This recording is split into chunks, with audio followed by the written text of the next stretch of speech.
On the road to Broad, careful with that post, and local teachers shine. This is In5, and I am Greg Lahat. The big day is almost here. Next Monday, September 22nd, the winner of the 2014 Broad Prize for Urban Education will be announced.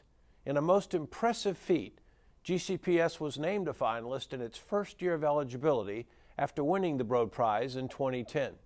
Sponsored by the Eli and Edith Broad Foundation, this is the largest education prize in the country, and it honors school districts that demonstrate the greatest overall performance and improvement in student achievement while reducing achievement gaps among low-income students and students of color. As one of two finalists, our students are guaranteed at least $250,000 in scholarships. But we are hoping to win the big prize of $750,000 in scholarships. So let's give a big shout out to our teachers, administrators, and students for their focus on teaching and learning. It's making a difference. As part of the events leading up to the Broad announcement, GCPS is competing against the other finalist, Orange County Public Schools in Florida, in a social media challenge. So share what you love most about our schools and why GCPS should win on Facebook and Twitter. Include @GwinnettSchools, #BroadPrize, and maybe even a picture. Let's get more tweets and posts than Orange County. Now, speaking of social media, we all know that with the great power of electronic communications comes great responsibility. Let's learn more about what it means to be a good digital citizen.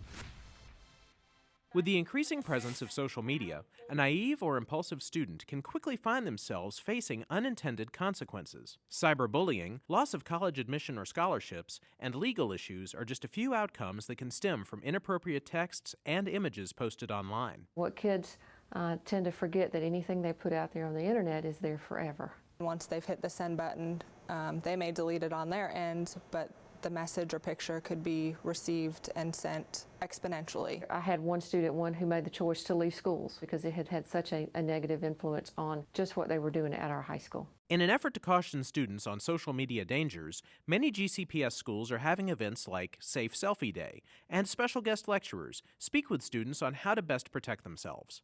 Kids will have 500 friends on Facebook, and Twitter will have 1,000 followers, and they consider their friends differently than we as adults consider our friends. I do encourage kids to have that group of core true friends, the ones that they can call if there's a problem. And if that group is together and they have that peer censoring, then that helps them to understand better what to post and what not to post and how to protect themselves on the internet. As far as parents, I would suggest to them get hands-on use with the devices, the social media sites that their kids are using, track who their kids are talking to, what they're posting, who their friends are, talk to them about how to be responsible with social media. Parents and students can get more information on internet safety at netsmarts.org. We celebrated National Arts and Education Week in our schools last week, and GCPS TV would like to continue the celebration by hearing from our district's Fine Arts Director, David Dubose. I started in band when I was in 3rd grade, and it just grew into a passion. And so I decided music education was my route. Mr. DeBose is a man on a mission. He plans to keep his passion for all of the arts alive in the Gwinnett County classrooms. His first initiative is to meet the teachers, all 487 of them. My role is to support and work with these teachers, and I just knew I couldn't learn that from emails and phone calls. How are you? Good morning, I'm doing well. Carter Still. Good to meet you, I'm David DeBose. Really interested in seeing how he can help us, and I think that's going to translate into a lot of success this year. This system has been so strong in the fine arts for so many years, and I just want to make sure that we stay on that track, that we're continuing to break outside the mold. As important as it is for Mr. DeBose to stay ahead with Georgia's fine arts standards, it's also important to keep the focus on the students embracing the arts. The role of arts in education is essential to growing the whole student. Art is the foundation of all learning. The arts bring a perspective of humanity that maybe we don't look at all the time.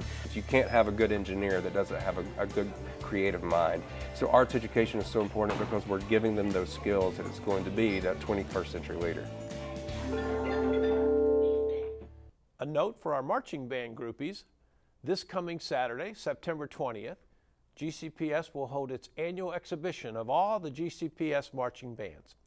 The event, which begins at 10 a.m., will be held at Collins Hill High School. And be sure to put September 22nd on your calendar, as that is the big day when GCPS will learn if it is this year's Broad Prize winner. A watch party will take place at the ISC, where district staff and supporters will celebrate. And although the Gwinnett Teacher of the Year won't be announced until November 11th, the process kicked off this week as local schools named their local Teachers of the Year. Congratulations to these teachers for this significant recognition. And we're going to finish our show this week with a salute to these 131 very special educators. So long.